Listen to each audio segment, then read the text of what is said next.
আমাকে কেটো না, কেটো না, আমাকে আমাকে কেটো না। এ কি, তুই আবার কথা বলতে পারিস? তার মানে তুই জাদুই গাছ? তা তোকে যদি না কাটি তুই আমাকে কি দিবি বলতো? তুমি আমার কাছে যা চাইবে আমি তোমাকে তাই দেব। তাই নাকি? তাহলে তো ভালোই হলো। এখন থেকে আমাকে কষ্ট করে কোনো কাজ করতে হবে না। তাহলে আমাকে কিছু টাকা দে তো দেখি। এই নাও কিছু টাকা, এই টাকা দিয়ে কোনো একটা ব্যবসা করো, তাহলে আর তোমাকে কাট কাটতে হবে না। আচ্ছা ঠিক আছে গাছ। এরপর কালু টাকাগুলো নিয়ে খুশি মনে বাড়িতে চলে আসে এবং কাকুলিকে সব কথা খুলে বলে। আরে কালু, ওই জাদুই গাছ থাকতে তুমি আবার কষ্ট করে ব্যবসা করতে যাবে কেন? এখন থেকে ওই গাছের কাছ থেকে টাকা নিয়ে আসবে আর আরামে বসে খাবে, বুঝেছো? কিন্তু কাকুলি। কোনো কিন্তু নয়, যদি গাছ আমাদের টাকা না দিতে চায় তাহলে ওকে কেটে ফেলবো, আর তখন গাছ জীবনের ভয়ে প্রতিদিন আমাদেরকে টাকা দিবে, বুঝেছো? হ্যাঁ কাকুলি, বুঝেছি। এখন ব্যাগ নিয়ে বাজারে যাও আর বাজার থেকে সবচেয়ে দামি দামি খাবার নিয়ে এসো। এখন তো আর আমাদের টাকার অভাব নেই, তাহলে কম দামি খাবার কেন খাবো বলো তো? আচ্ছা ঠিক আছে কাকুলি, আমি এক্ষুনি বাজারে যাচ্ছি। এরপর কালু ব্যাগ নিয়ে বাজারের দিকে যেতে থাকে আর পথে টুনির সাথে দেখা হয়ে যায়। কি ব্যাপার কালু দাদা, তোমাকে এত খুশি খুশি লাগছে কেন? আর আজ কাট কাটতে যাওনি? টুনি, আমি এখন থেকে আর কাট কাটতে যাব না রে। এরপর কালু টুনিকে সব কথা খুলে বলে। কালু দাদা, অন্যের কাছ থেকে টাকা নিয়ে না চলে নিজে কিছু করার চেষ্টা করো। নিজে কর্ম করলে তার কখনো অভাব হয় না। তাই বলি কি, ওই টাকাগুলো বসে বসে না খেয়ে ওই টাকাগুলো দিয়ে একটা ব্যবসা শুরু করো, তাহলে দেখবে জীবনে অনেক উন্নতি করতে পারবে। এই টনি, তুই কালুকে কি বুদ্ধি দিচ্ছিস?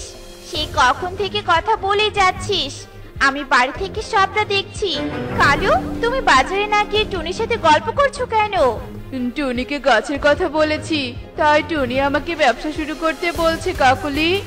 আমরা আমাদের টাকা দিয়ে কি করব না করব সেটা তোকে বলে দিতে হবে নাকি রে? হ্যাঁ, সেটা তো আমাদের ব্যাপার। ও বুঝেছি, তার মানে জাদুই গাছের কথা শুনে তোর মনেও লোভ জন্মেছে, তাই না? সেজন্য আমাদের ভুল বুঝিয়ে তুই জাদুই গাছের কাছ থেকে টাকা নিয়ে আসবি, তাই তো?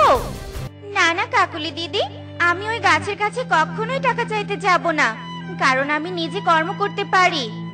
তুই যে কত চালাক সেটা আমি ভালো করে জানি। এখন এখানে কথা না বলে তুই তোর কাজে চলে যা তো।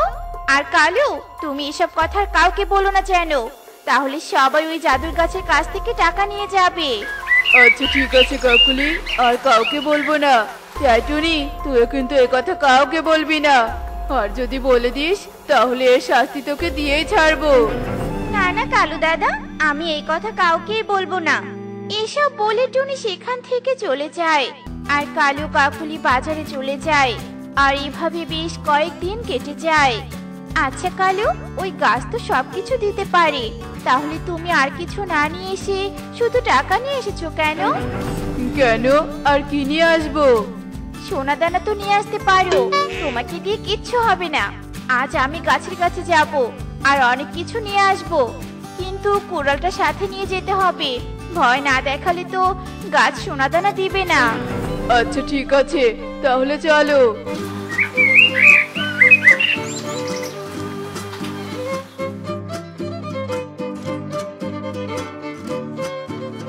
এই গাছটাকে আজ আমি কেটেই ফেলবো, কেটেই ফেলবো। না না, আমাকে কেটো না, কেটো না তোমরা আমাকে। তোমরা আমার কাছে যা চাও আমি তো তোমাদের তাই দেই, তাহলে আবার আমাকে কাটতে চাইছো কেন? তাহলে আমাকে অনেক সোনার গহনা দাও, যাতে আমাকে দেখলেই বনের পাখিরা বুঝতে পারে আমরা অনেক ধনী পাখি। আচ্ছা ঠিক আছে, দিচ্ছি।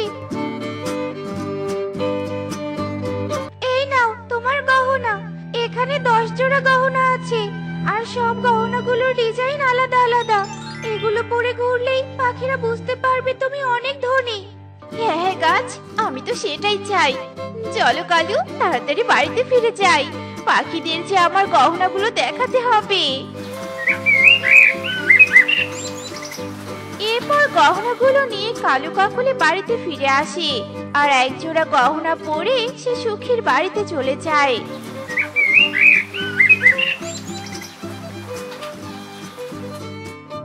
কিরে সুখী, কেমন আছিস? ভালো আছি কাকুলি দিদি। তা তুমি তো কখনো ভালো মন্দ জিজ্ঞাসা করো না, আজ আবার হঠাৎ করে এসব কথা জিজ্ঞাসা করছো যে? আরে এতদিন তো গরিব ছিলাম, তাই সবসময় নিজের কষ্টে দিন কাটাতাম। তোকে ভালো মন্দের কথা জিজ্ঞাসা করার কথা মনে ছিল না রে। কি বলছো? তোমরা এত তাড়াতাড়ি ধনী হয়ে গেলে কি করে? ও মা, সত্যি তো, তোমার গলায় দেখছি দামি সোনার হার। তা কি করে এত ধনী হলে কাকুলি দিদি? সবকিছু ভাগ্য রে সুখী। কালুর ভালো একটা চাকরি হয়েছে, দিনে অনেক টাকা বেতন পায়। যাই রে, পরে সবার বাড়িতে গিয়ে একটু দেখা করে আসি। এরপর কাকুলি সেখান থেকে চলে যায়। আর এভাবে কাকুলি বনে সবার বাড়িতে বাড়িতে গিয়ে তার গহনা দেখিয়ে ধনী হওয়ার কথা বলতে থাকে। আর এভাবে সেই দিন কেটে যায়।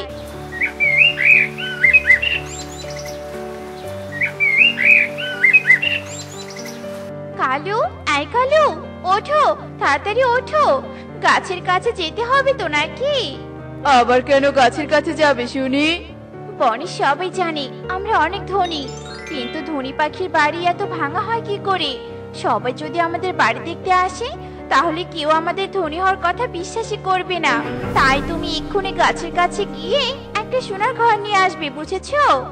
আচ্ছা ঠিক আছে কাকুলি, আমি এক্ষুনি যাচ্ছি। এরপর কালু তাড়াতাড়ি গাছের কাছে চলে যায়।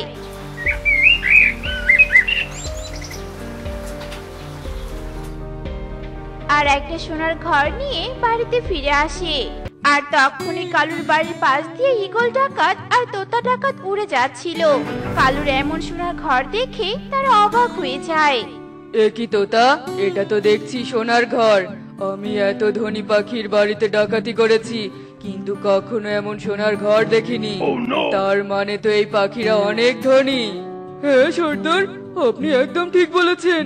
এই পাখিরা অনেক ধনী, ঘরটাই সোনা দিয়ে তৈরি করেছে। না জানি ঘরের ভিতরে আরো কত সোনা আছে। যত সোনা থাকবে তত আমাদের জন্যই ভালো হবে। আজ রাতেই সবকিছু চুরি করে নিয়ে যাব। চল, এখন আমরা জঙ্গলের মধ্যে গিয়ে আস্তানা করে থাকি। কালু, সোনার ঘরে আসতে কত শান্তি লাগছে। কত সুন্দর, চারদিক চকচক করছে। আহা কি আনন্দ, আকাশে বাতাসে।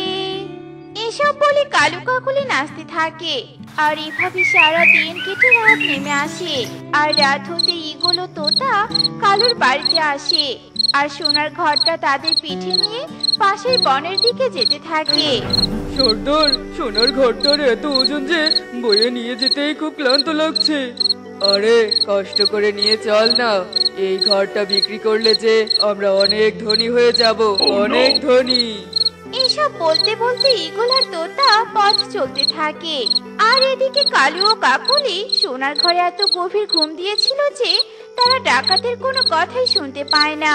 আর ঈগল ও তোতা নদীর উপর দিয়ে উড়ে যেতেই তারা ক্লান্ত হয়ে নদীর মধ্যে পড়ে যায়। আর সোনার ঘর সহ সবাই পানিতে ডুবে যায়।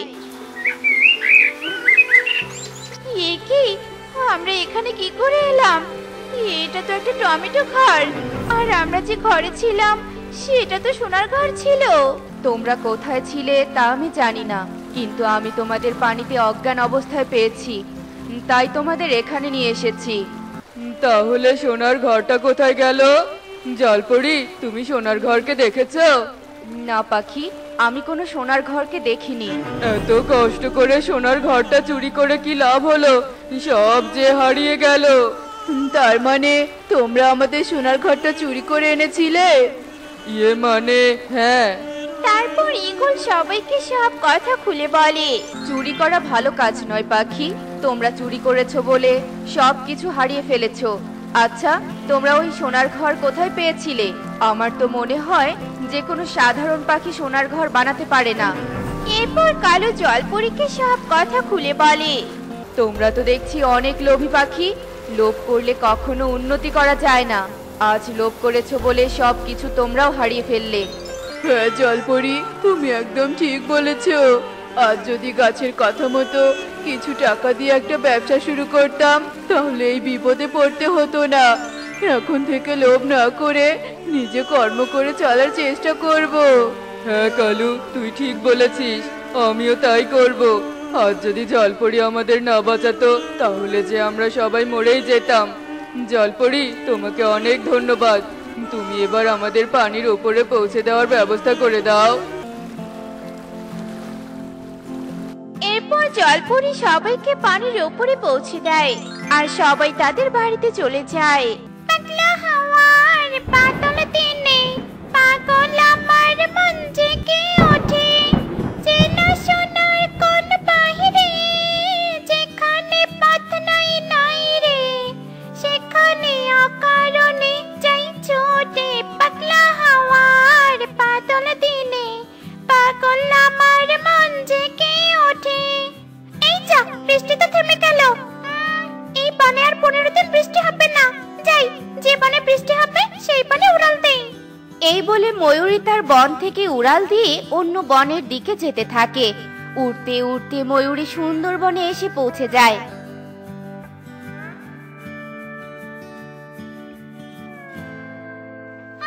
সুন্দরবন তো দেখছি বেশ খরার মৌসুম চলছে। তার মানে এই বনে 2-1 দিনের মধ্যে অনেক বৃষ্টি হতে পারে, কারণ আমি জানি তো খরার পরে বৃষ্টি আসে। বৃষ্টির মৌসুম শুরু থেকে শেষ পর্যন্ত এই বনেই থাকবো। উফ, এই বনে কি গরম! বৃষ্টি না আসা পর্যন্ত এই বনে দিন কাটাবো কি করে আমি? গরমে যে আমার মাথা ঘুরছে ঘুরছে। এ কথা বলার সাথে সাথে ময়ূরী গাছের ডাল থেকে ধপাস করে অজ্ঞান হয়ে মাটিতে পড়ে যায়। অন্যদিকে সেই বনেরই টোনা নামের একটা পাখি সেই দিক দিয়ে উড়ে উড়ে কুড়াল নিয়ে কাঠ কাটতে যেতে থাকে। উফ, গরমে যে আর উঠতেই পারছি না, বড্ড হাঁপিয়ে গিয়েছি। জল খাওয়ার জন্য প্রাণটা আমার বেরিয়ে যাচ্ছে, কিন্তু জল পাবো কোথায়? এই বনে বৃষ্টি না হতে হতে যে খাল বিল সব শুকিয়ে গেছে। না, একটা গাছের ডালে বসে একটু বিশ্রাম নিয়ে নেই। এ কি, একটা ময়ূরী দেখছি অজ্ঞান হয়ে মাটিতে পড়ে আছে। এই বনে তো আগে কখনো ময়ূরীকে দেখিনি। টোনা এ কথা ভাবতে ভাবতেই সেখানে একটা বদমাশ জংলি শিয়াল চলে আসে আর অজ্ঞান হওয়া ময়ূরীকে মাটিতে পড়ে থাকতে দেখে বলে, বাবা, আজকের খাবারের জোগাড় হয়ে গেছে। কি সুন্দর একটা নাদুস নুদুস ময়ূরী পড়ে আছে। খবরদার শিয়াল, ওই ময়ূরীকে কিচ্ছু করবি না। চলে যা, চলে যা বলছি, নয়তো আমার হাতের কুঠারটা দেখছিস না, একদম ছুঁড়ে মারবো তোর দিকে। উড়ি বাবারে, খাবারের চেয়ে প্রাণ দামি। না না, অজ্ঞান হওয়া অসহায় ময়ূরীটাকে এখানে ফেলে চলে যেতে পারবো না। আমি বরং ময়ূরীকে আমার সাথে আমার বাড়িতে নিয়ে যাই। এ কথা বলে টোনা ময়ূরীকে নিয়ে তার বাড়ির দিকে উড়াল দেয়। এরপর, ভালো করে ছেটাও টোনা, জল ভালো করে ছেটাও, নিশ্চয়ই এক্ষুনি ময়ূরীর জ্ঞান ফিরে আসবে। টনি এ কথা বলার সাথে সাথে টোনার জলের ঝাপটায় ময়ূরীর জ্ঞান ফিরে আসে। আর ময়ূরী অপরিচিত পাখি আর তাদের ঘর দেখে ভয়ে বলে ওঠে, কি, আমি কোথায়? কে তোমরা? আমি টনি, আর ও আমার স্বামী টোনা। ময়ূরী, তুমি অজ্ঞান হয়ে বনের মধ্যে পড়েছিলে, আমার স্বামী তোমাকে উদ্ধার করে এনেছে। ধন্যবাদ টোনা তোমাকে। আসলে আমি গরমে অজ্ঞান হয়ে পড়ে গিয়েছিলাম। আমি অন্য বন থেকে এই বনে এসেছি। ও, তার মানে তুমি অতিথি পাখি। নিশ্চয়ই তোমার থাকার কোনো জায়গা নেই, তুমি বরং আমাদের সঙ্গেই থেকো। টোনা, এসব কি বলছো? এই খরার কারণে সব ফসল মরে গেছে, অভাবের কারণে আমরাই তো খেতে পাচ্ছি না, আর একজনকে আশ্রয় দিব কিভাবে বলো? খরা থাকবে না, থাকবে না এই বনে আর খরা। 2-1 দিনের মধ্যে বৃষ্টি হবে। আমি তো গরম সহ্য করতে পারি না। তোমরা যদি তোমাদের এই ঘরে আমাকে একটু আশ্রয় দাও, বড্ড উপকার হবে। আর তোমাদের অভাব দূর করার উপায় বলে দিতে পারবো। 2-1 দিনের মধ্যে বৃষ্টি হবে মানে? তুমি এসব কি করে জানলে? তুমি কোনো তান্ত্রিক নাকি?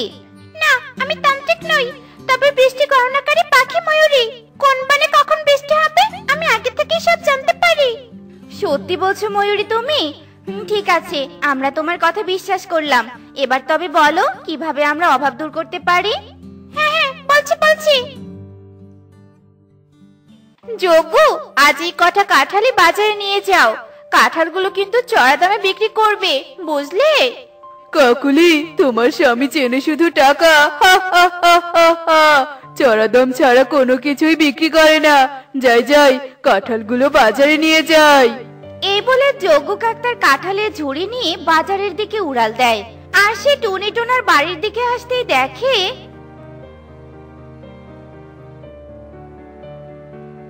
এ কি টোনা, তুই কি করছিস? এতগুলো ঘর বানাচ্ছিস কেন? আর এই ময়ূরীকে তো এ বনে আগে কখনো দেখিনি। এ হচ্ছে আমাদের অতিথি। এই বনে নাকি বৃষ্টি হবে, তাই ময়ূরী এই বনে এসেছে। আর আমাদের বলেছে এই ঘরগুলো বানিয়ে ঘরগুলো বিক্রি করতে। বৃষ্টিতে যদি কারো ঘর ভেঙে যায় তবে আমার কাছে কিনতে পারবে। আমি ঘরের ব্যবসা শুরু করেছি। হা হা হা হা হা। এই বনে বৃষ্টি হবে? আজ কতদিন ধরে এই বনে বৃষ্টি নেই, আর হবেও না। এই পাগল ময়ূরী কি বললো না বললো তা বিশ্বাস করে তোরা ঘরের ব্যবসা শুরু করেছিস। পুরো লস খাবি, বুঝেছিস? পুরো লস। তার চেয়ে বরং এই গরমের মৌসুমে আমার মতো ফলের ব্যবসা শুরু কর, অনেক টাকা লাভ হবে। আমি পাগল নই, আমি বৃষ্টি গণনাকারী পাখি। এবার নিশ্চয়ই বৃষ্টি হবে, আর টোনার ব্যবসাতেও লাভ হবে, দেখো তুমি। হা হা হা হা হা। যত সব পাগলের কারবার। যাই, আমি কাঁঠাল বিক্রি করতে বাজারে যাই। এই বলে যজ্ঞ কাক তার কাঁঠালের ঝুড়ি নিয়ে সেখান থেকে চলে যায়। এরপর বনে বিকেল ঘনিয়ে আসে, আর আকাশ কালো মেঘে ছেয়ে যায়। চারিদিকে প্রচন্ড বাতাস শুরু হয়ে যায়। এদিকে টোনা তার বানানো ঘরগুলো বিক্রির জন্য চিৎকার করে খরিদ্দার ডাকতে থাকে। নিয়ে যাও, নিয়ে যাও, এই মজবুত ঘরগুলো নিয়ে যাও। এক একটি ঘর মাত্র 200 টাকা। নিয়ে যাও, নিয়ে যাও। আরে আরে, টোনা ঘর বিক্রি করছে। আকাশ দেখে তো মনে হচ্ছে এক্ষুনি অনেক বৃষ্টি হবে। আমার ঘরটাও তো মজবুত নয়। যাই, টোনার কাছ থেকে একটা ঘর নিয়ে যাই। টোনা, আমাকে একটা ঘর দে তো। আর এই নে টাকা। এই নাও বিউটি। বিউটি দিদি, তুমি কোথায় থেকে ঘর কিনে নিয়ে এলে? আমার বাতাসে ঘর ভেঙে গেছে, আমিও একটা ঘর কিনতে চাই। মিষ্টিটি, টোনা ঘর বিক্রি করছে। এই বনে কোনো ঘর ব্যবসায়ী নেই। কে জানতো হঠাৎ করে এমন আকাশ কালো হয়ে বাতাস শুরু হবে। যা যা, ওই টোনার কাছে গিয়ে ঘর কিনে নিয়ে আয়। বিউটি পাড়ার কথা শুনে মিষ্টিটি টোনার কাছে ঘর কিনতে যায়। আর মিষ্টিটির মতো অনেক পাখি টোনার কাছে ঘর কিনে নিয়ে যেতে থাকে। সব ঘর বিক্রির পর টোনার কাছে আর একটি মাত্র ঘর অবশিষ্ট থাকে। এই ঘরটা আর বিক্রি করব না, এখন বাতাস বইছে, হঠাৎ করে তুমুল বৃষ্টি নামতে পারে। এই নতুন ঘরটা আমি নিব। এ কথা বলে টোনা নতুন ঘর তার গাছের ডালে পুরাতন ঘরের বদলে সেখানে স্থাপন করে। তারপর টুনি, ময়ূর আর টোনা সেই ঘরে বসে গল্প করতে থাকে। এরপর বিকেল পেরিয়ে সন্ধ্যা হতেই বনে প্রচন্ড বৃষ্টি আর বাতাস শুরু হয়ে যায়। টোনার বানানো নতুন ঘরে সব পাখিরা নিরাপদে সেই বৃষ্টির সন্ধ্যা কাটাতে থাকে। আর অন্যদিকে যজ্ঞ, হঠাৎ করে এই বনে বৃষ্টি কেন শুরু হয়ে গেল? আমরা তো বৃষ্টির জলে ভিজে চুপসে গেলাম। এদিকে আমাদের কাঁঠাল গাছটাও কেমন দুলছে। কখন যে খড়কুটোয় বানানো বাসা নিয়ে কাঁঠাল গাছটা ভেঙে যায়। এখন তো দেখছি টোনার বাড়ির ওই অতিথি পাখি ময়ূরী সত্যি কথা বলেছিল, এ বনে বৃষ্টি হবে। ইস, কেন যে তখন টোনার কাছ থেকে নতুন একটা মজবুত ঘর কিনে নিলাম না, তাহলে এভাবে আর ভিজতে হতো না। এখন আর দেরি করছো কেন? যাও যাও, কাঁঠাল বিক্রি করা যা টাকা পেয়েছো তা দিয়ে টোনার থেকে একটা ঘর কিনে নিয়ে এসো। কাকলির কথা শুনে যজ্ঞ কাক টাকা নিয়ে টোনার বাড়িতে যায়। এখন আবার কে এলো দেখি তো গিয়ে। আরে যজ্ঞ, কি ব্যাপার এই বৃষ্টিতে আমার বাড়িতে? এই বৃষ্টির তোপে আমার ঘরটা কেমন নড়বড় হয়ে গেছে, তাই তোর কাছে একটা ঘর কিনতে আসলাম। আর তো কোনো ঘর নেই, সব ঘর বিক্রি হয়ে গেছে। আর একটা ঘর ছিল, সেটা আমি নিয়েছি। আজ রাতটা কোনো রকমে কাটিয়ে দে, কাল তোকে ঘর বানিয়ে দিব। এই বলে টোনা ঘরের দরজা বন্ধ করে দেয়। আর যজ্ঞ কাক বৃষ্টিতে ভিজে তার কাঁঠাল গাছে ফিরে আসে। কাঁঠাল গাছে ফিরে আসতেই সে দেখে, হায় হায় রে, এ আমাদের কি হলো রে? বৃষ্টিতে এবার কিভাবে রাত কাটাবো আমরা? কেন যে ওই বৃষ্টি গণনাকারী পাখি ময়ূরীর কথা শুনলাম না? আসলে আমাদের সবসময় জ্ঞানীদের কথা শোনা উচিত। একটা ঘর আগে কিনে রাখলে কি হতো? হায় হায় রে। এ কথা বলে যজ্ঞ কাকার কাকলি কপাল চাপকাতে থাকে। ঘর বিক্রি করে অনেক টাকা লাভ হয়েছে টুনি, আমাদের আর অভাব থাকবে না। ভাগ্যিস ময়ূরী আমাদের কাছে অতিথি হয়ে এসেছে আর এমন ভালো একটা পরামর্শ দিয়েছে। সত্যি বলেছো টোনা। চলো চলো, ওই দেখো গাছের নিচে ময়ূরী এই বৃষ্টির খুশিতে তার পেখম তুলে নৃত্য করছে। আমরা তা উপভোগ করি। মনে শান্তি থাকলে সব ভালো লাগে। মন মোর মেঘের সঙ্গে ওরে চলে দিক দিগন্তের পানে, বৃষ্টি বসন্তে শ্রাবণ বর্ষণ সঙ্গীতে, রিমি রিমি ঝিমি ঝিমি রিমি ঝিমি